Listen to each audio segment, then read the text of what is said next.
Айдана, бүгін маған WhatsApp-қа хабарлама келді. Смартфон ұтып алдым дейді. Тек жеткізу үшін 2700 теңге төлеу керек дейді. Төлей салайын деп отырмын.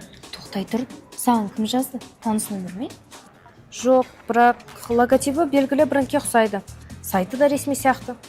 Бұл фишинг болуы мүмкін. Олар жалған сайт жасап, түрі ресми сайттарға ұқсап, кейін картаңның деректерін ұрлап алады. Осындай жағдай менің ағамда болған.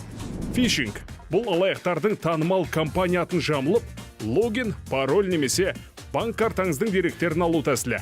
Сайт мекен-жайын міндетті түрде тексеріңіз. Нағыз компания ешқашан жеке деректерді хатпен сұрамайды. Маған қазір қоңырау шалды. Біреу мен онлайн банкіне кіруге тырысқанын айтты. Бұл сіз бе деп сұрады. Сен оның шын банк екенін қалай білдің? Олар сені қалай таныстырды? Қауіпсіздік қызметі деп таныстырды. Нөмірі қазақстандық. Кіруді растайсыз ба деді. Сосын картамның соңғы 4 санын сұрады. Сен айттың ба? Иә, тек 4 сан ғой.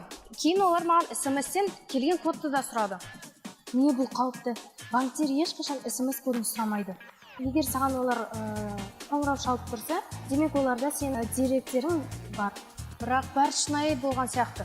Сабырлы дауыс, сенімді айтады.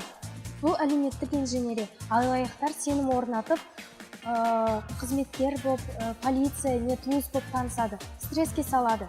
Шотыңыз қауіпте, шұғыл әрекет ету керек дейді. Иә, олар егер қазір растамасаңыз, ақшаңыз кетеді деді. Мен қорқып қалдым. Дәл сол қорқыныш олардың қаруы.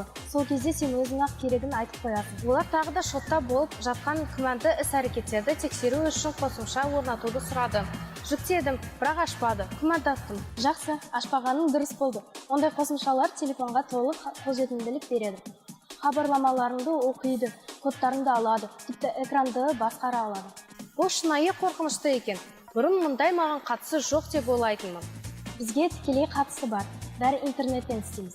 Маңыздысы тоқтап ойланып ақпаратты тексеру. Алдымен ресми нөмірге өзің қоңырау шал. Дереу қосымшаны өшіріп, парольді ауыстырып, ата-анама да айтамын. Я, кибер қауіпсіздік технологияда емес, сақтықта. Бейтаныс адамдарға жеке деректерді берме, жеке куәлік фотосын жіберме. Күдікті сілтемелерге өтпе. Күрделі пароль қолдан. 2 факторлы аутентификацияны қос.